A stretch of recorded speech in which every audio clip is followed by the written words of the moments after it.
Now, Macumbi is a dangerous man because any man that willingly wears that type of mullet or mustache, or really that combo, is either in a different profession with that mustache, or and then his arm is caught up, so he like, you know, Plant is beating. In between rounds, when Caleb Plant is fighting, they show Canelo knocking out Caleb Plant, and I'm like, that's a crazy thing to do when someone's fighting. Like, he's in the middle of a fight and you're just showing him on the canvas laid flat out.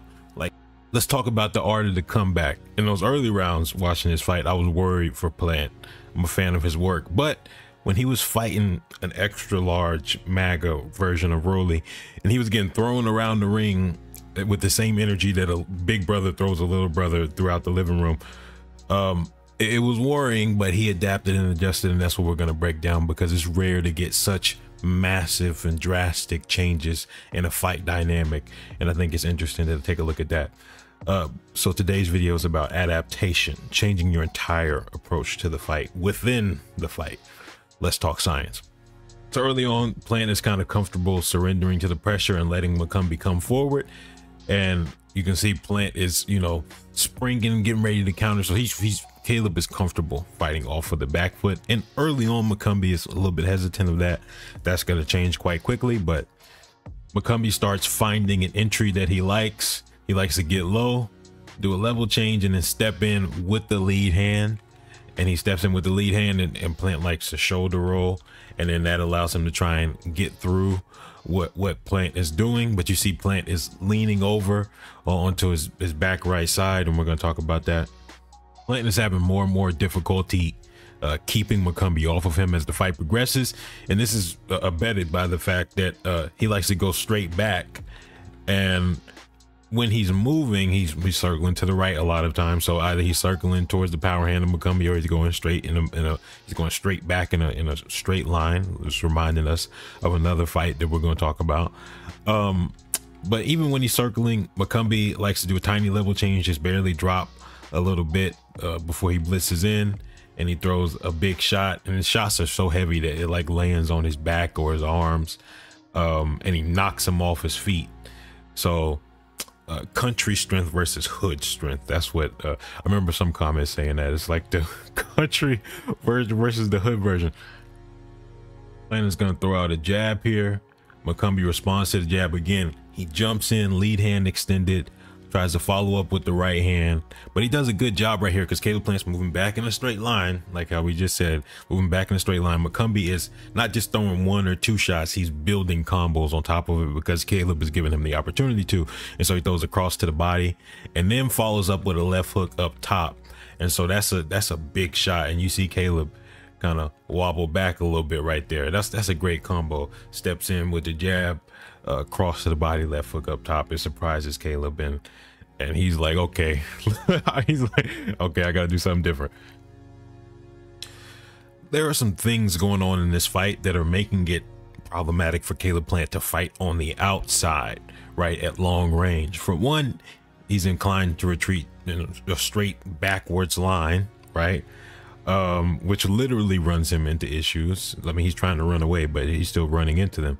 For two, Macumbi is not only lacking discouragement, but is emboldened, and he's increasing his aggression, and he's building on his offense. And for three, Macumbi is big, strong, and explosive. And it's a situation that's a little bit reminiscent of a fight that we covered not too long ago, Anthony Joshua versus Daniel Dubois, particularly in those exact same areas where you're in a dangerous situation with a dangerous opponent. You keep backing up, you're not doing anything to slow them down, and even when you're trying to do something, it's not really doing much, and then you're just in constant danger. You're moving back in a straight line, and that didn't end well for AJ. But let's see how Caleb responds. I always talk about territory, which is basically just how much space do you have in the ring, and the answer to that question matters, especially if you're the one trying to escape, like how Caleb is. As it was with Anthony Joshua, and as it is here, he's constantly surrendering territory, and he's losing room to escape, and he eventually loses all room to escape right here.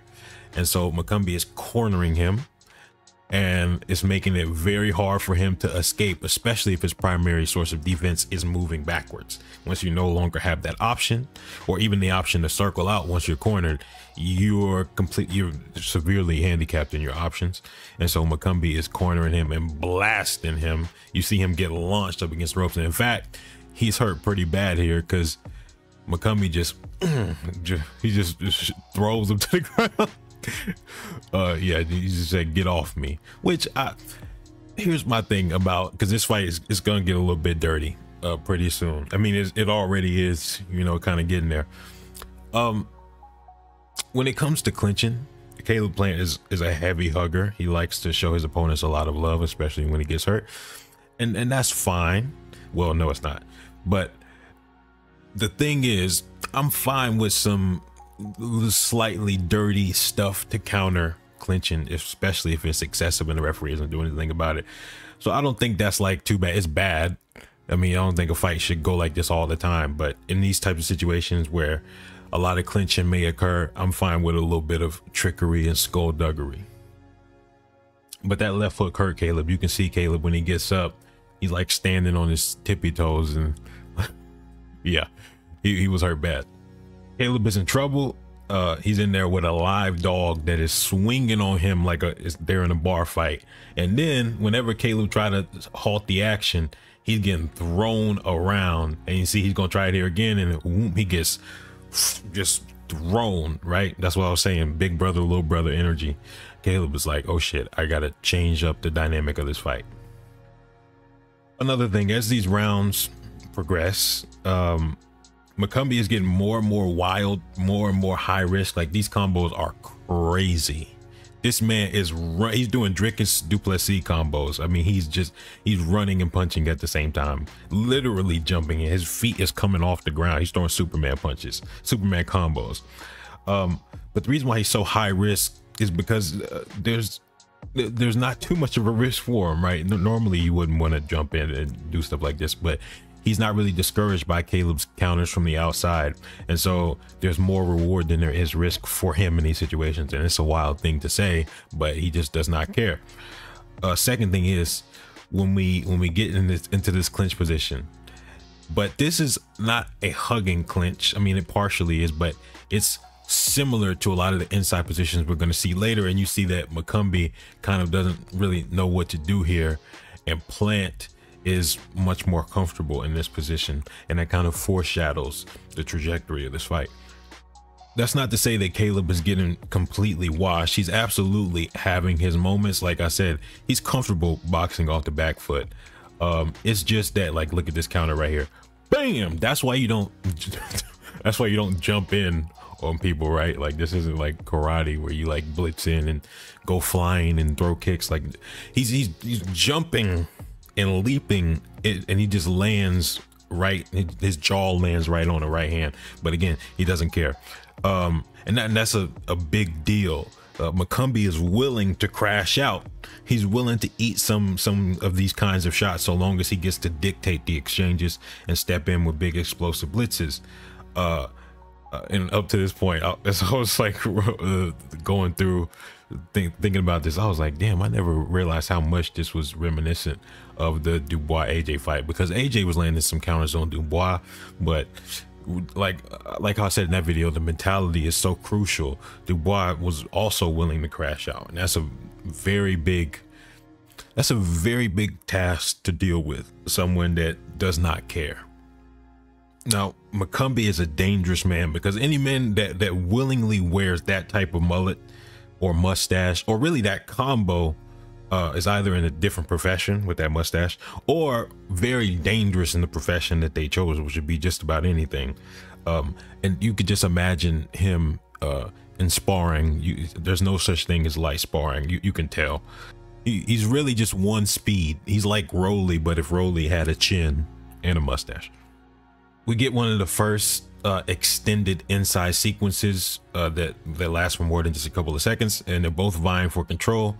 Plant gets his right arm free, and he starts to frame with that forearm, and he pushes, well, there it is, and then he pushes Makumbi's head away so he can get some leverage and get some positioning to open up for a left hand, or rather for a right hand. And then he's kind of just like sitting there, and so he gets caught just being a little bit lazy. But Caleb Plant is comfortable in that position. He's realizing that he can manipulate, he's realizing he can frame, and he can control the arms of Makumbi. And so we can tell that he's comfortable because not too long after, he goes right back into this position. A few seconds later, he steps in behind the jab, he smothers, gets inside of the left hook. Lead arm is extended so he can neutralize the right arm. You see that left arm that he kind of like posted out there now is over that right shoulder, and then he's neutralizing that arm of Makumbi, holding that in place. Right uppercut to the body, clean. You could tell Makumbi didn't like that.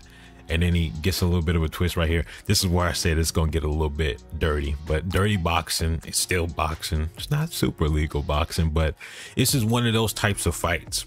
And I think I'm gonna repeat this later, but this is one of those types of fights where there's a lot of dirty stuff going on, and so we're gonna be loose with the rules, right? This is a good fight. And yeah, he's controlling that right arm of Makumbi. He lets it go, and then he gets inside. He gets inside position, and then this is where he starts to work. He puts that shoulder, and he gets bladed, puts the shoulder in the chest of Makumbi, and so now him as a target is super limited, and Makumbi is square, so he's a massive target, right? And so he put that shoulder in the chest, and he's kind of holding him there, and then Makumbi can't really get any offense off from this position. He can kind of dig like some decent body shots, and then Plant frames off, separates. Although this is not technically a knockdown, it's still a good highlight of the types of issues Plant was having on the outside and why it was so imperative for him to force this into an inside fight.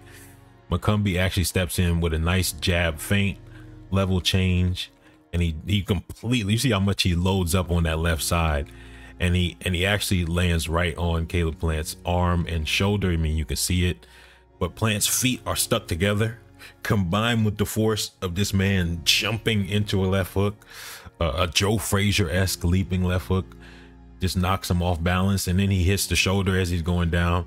So this technically was not a knockdown, although it was technically counted as one. But yeah, Caleb did not want to fight on the outside with this man because he was wild and reckless, and he was giving him issues, as we saw earlier. Caleb was having issues on the outside. What does he do? He steps in, makes it an inside fight. You see him initiate that. He closes the distance. And he's using that shoulder on the guard. Shoulder gets through the guard. He's bladed. Makumbi's again more square. And so boom, since he has that shoulder in the guard, he can kind of dictate when he wants to break off and unleash his combos, body shots. But he's a little bit too comfortable at the early stages, and so he's getting blasted with some counter shots. But now he's the one that doesn't care. He's going right back to work. He gets blasted with a left hook and then goes right back to working and tearing down that guard. Now look at this very interesting change in the fight dynamic. This is the same round where Caleb just got technically ruled as a knockdown, and look who's coming forward and look who's going back. And we made a point to kind of look at that earlier in the fight, but now Caleb is the one that's controlling the territory. Makumbi is the one who's finding himself with his back against the ropes. Caleb is measuring. He's looking down on Makumbi. He's becoming more comfortable because he's willing to change the trajectory of this fight. Now here's something very interesting. It might be the case that Makumbi naturally fights this way, where he like level changes a lot and jumps in throwing a lot of leaping explosive left hooks. But what you'll notice about this shot in particular, it looks very similar to the shot that Canelo TKO'd Caleb Plant with. So it could be a game plan specified shot as well. Or it could just be a natural part of his style. It's endemic to him. But it's a great shot to choose to take out a reactive fighter like Plant, whose guard kind of shifts and he's more reactive and reflexive to, you know, whatever's going on in the ring. And that's why when you level change like that, he's thinking body, and then you bring it up top and you catch him off guard. And so yeah, Macumbi is blasting him again from the outside. But here's another interesting thing. In between rounds, when Caleb Plant is fighting, they show Canelo knocking out Caleb Plant. And I'm like, that's a crazy thing to do when someone's fighting. Like, he's in the middle of a fight and you're just showing him on the canvas, laid flat out. Like, that's okay. Now this is where Caleb starts getting active. He pushes him against the ropes with the jab. He probes, feints. He's really doing everything he can to get him against the ropes. And once he gets him there, looks for the body shot, looks for the jab around the guard. No, it's like a little bit of a left hook. He gets around the guard. And he's landing this combo uppercut through the middle, and now he's gonna frame, hold that guard in place, peel, come around with the right hook, boom. And he starts working right here. The guard manipulation is crazy. And then he's holding the guard in place right here. Again, a little bit illegal, but it is what it is. And then when he does that, he holds it, kind of pulls it out a little bit, uppercut up the middle. And then he's going to get on that guard again. He's holding it, and then boom, boom. And he starts going around the guard. So he transitions a lot from around the guard, up the guard, up the guard, up the guard, around the guard, around the guard. So he's mixing it up. He's not giving him a predictable pattern of just uppercuts or just hooks. And he's also going to the body as well. And the body work is crucial for wearing this man out, because Macumbi is like a Energizer bunny, except for he will knock you out, and that's a big deal. And then Plant, again, not showing any respect, just focus on pure offense, and then Macumbi counters him, but Plant does not care. He slips away from that right hand. That was pretty smooth. And now they're wrestling again.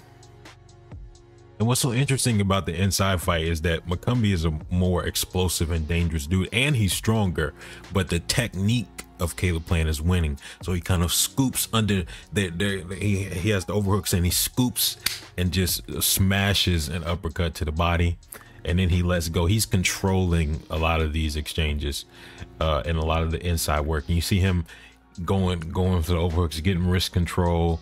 This is like some MMA work here, a little bit actually. And Macumbi tries to land a nice body shot right there. It looks like it lands, and then Plant gets underneath the lead hook right there. And I remember when we was breaking down Riddick Bowe and Evander Holyfield, and Riddick Bowe just kept getting underneath the shots. And that's kind of similar here, because I think Caleb Plant is taller, but he's able to get underneath the shots nonetheless. And then Macumbi's like, nope, we're not finna have this type of fight. Macumbi wants an outside fight, a long range fight, and Caleb Plant does not. Now, look at the one who's surrendering territory, the one who's reactive, the one who's backing up, the one who's determining the action. All of those things have changed, right?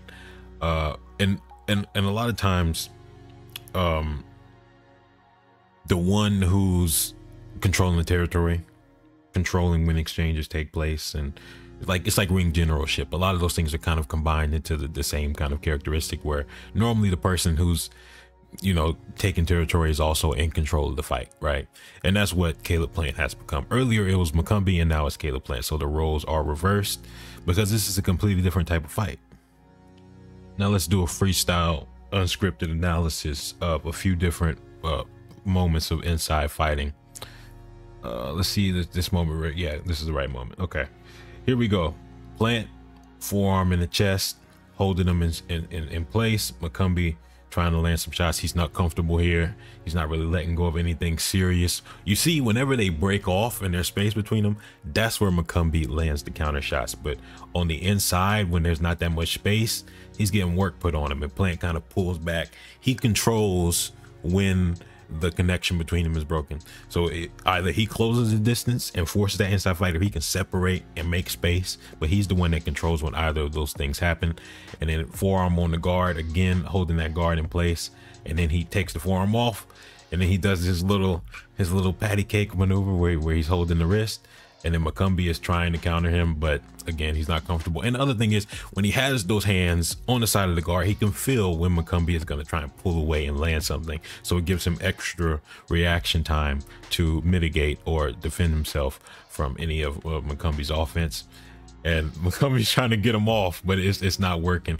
Oh, that's Damn, that's smooth. Caleb Plant kind of like smashed. Oh Jesus, I smacked my mic. I smacked my mic. He smacked him. He not really a smack, but kind of pulling his head down into the uppercut. Super smooth, and then a left hook around the guard, and then he goes back to framing on the guard. And again, Macumbi's trying to work, but he's not comfortable. Look at how his shots are kind of getting smothered. He's struggling to work on the inside there, but then he's far more dangerous when they break off. Right, and then Plant kind of gets back on him. He's like, okay, let me talk to you real quick. He's like whispering in his face. Plant puts that lead hand in the middle of the guard, blinding the vision, allowing him to enter, also controlling the guard in that sense. And again, Plant, he's going in and out. Pause. He decides when the fight is going to be more tight inside fight, or when it's going to be not mid-range, but further away, right? So he can go in and out with the distance control. And then when he does kind of move further back, again, Macumbi's more comfortable here, but Plant is smooth with it. You know, that's that hood slickness we were talking about. It's country strength versus hood slickness. And Plant, and I mean that, it's very serious. This is technical analysis. And Plant is stepping in. Macumbi lands a decent uppercut right there. It's not as powerful as the shots he was landing on the outside. Plant has that forearm framing on the guard, and then he's holding the guard in place, and he's kind of feeling for openings. And then when he feels that there's an opening somewhere, he'll shoot a shot up the middle, boom, uppercut. And then he gets back there, and then he's gonna hold the guard with that left hand, and then Macumbi's trying to counter back. But Plant he's like catching these shots on his shoulders and his traps. He's kind of like leaning out of the way. I mean, I bet his ear hurt because it looked like it hit him on his ear, but these aren't effective shots from Macumbi. Look at the difference in effectiveness, where Caleb is blasting Macumbi and Macumbi is like grazing Plant. That's not distance control, but positioning on the inside. Again, a difference in offensive capability. Plant framing on the guard with the forearm, holding it in place, and then he kind of like throws out a shot there, but that's really not a real shot. This left hook to the body is a real shot because he sees that the elbows were separated. You see his eyes. This is always one of my favorite things to look at, where the fighter's eyes are. He kind of pulls the guard away from that right side of his body, and you can see as he does that, again, he smacks him to lower his head down into the uppercut, blast him right there. I'm surprised his mustache is still on, but that's how you know it's real.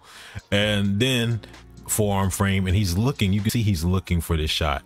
He kind of creates space, he separates to get leverage for the left hook. He's looking at the right side of his body, seeing, okay, that opening's there, and he comes around with the left hook. It doesn't land super duper clean, but in contrast, this is what Macumbi is landing. And so Plant is comfortable here. The roles have been reversed. Look at the work Plant is putting in right here. So he's going to put that uppercut into the guard. It's not meant to land. You can tell he's not putting any weight behind it. It's just meant to pull the guard away from the opening for the left hook to the body. He's always creating openings. He's not just looking for openings, he's creating them. Proactiveness instead of reactiveness, right? He's making things happen. And then again, he touches on the center of the guard to bring it there, and that's perfect. It works out perfectly because you see Macumbi's guard go like this, and so he can go around. So he's creating these openings, and then proactive defense, just in case Macumbi throws something, he's already moving. And even if he doesn't, it doesn't remove anything. And then, geez, damn, big uppercuts. Yeah, Plant was just working. He was just working. As these rounds progressed, Macumbi wore down. He was fighting back less and less. He was surrendering territory more and more. And this, in contrast to when Macumbi was emboldened and he had all of the reasons to keep going after Plant. Now it's reversed. Plant sees him weakening, and he has all the reasons to push harder and work more. A little bit more work before the final sequence.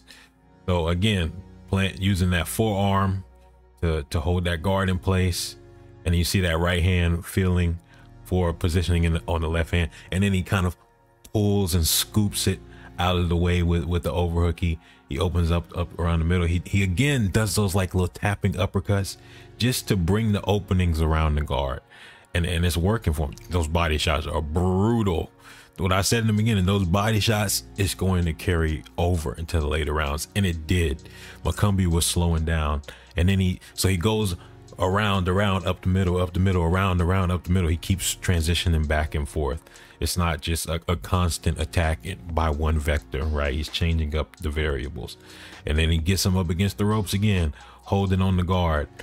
And that holding on the guard is kind of OP, because not only is it kind of keeping everything where he wants it, but it's also kind of a tactile detector to let him know if something is coming as a counter. Because if Macumbi tries to move his arms, Caleb Plant can feel it and he can react before anything happens. And then the forearm frame on the guard, hold it in place. He pulled it out a little bit. There's an opening up the middle. Uppercut partially lands. Then he's gonna peel right here. Just the peels. Plant he was working. Yeah, he's beating the hell out of Macumbi, and then he does it again. Boom. And then the proactive. He's not just sitting there throwing shots, because he was getting blasted earlier. We saw when Macumbi when they were separated a little bit, Macumbi would bam, and then Plant would be like, okay, maybe I should defend myself. He has proactive defense, right? That's something Floyd was great at in all circumstances, where he wouldn't just be reactive. He definitely could be reactive. He has some of the greatest reflexes in boxing, but relying on your reflexes. We've been over this so many times for anybody that watches this channel. I won't even go there, but Floyd is a great example. He had arguably the best reflexes in boxing, and he didn't rely on them. He used them when necessary, but proactive defense, meaning get your head off the center line after you throw the shot, regardless of if they throw or not, just as a sequence, right? Just do it. All right, this is the finishing sequence. Smack around the guard to open up the middle opening for the uppercut. And now we're a little bit further out. Peel, right hook. He's just working. Constant transitions. Uppercut, hook, hook, uppercut, hook, uppercut. And then he goes around the other side of the guard with the left hook. And then the right hand is kind of there, blinding the vision for another lead uppercut. And then he throws the hook around the guard, and then he throws a short, tight right hook.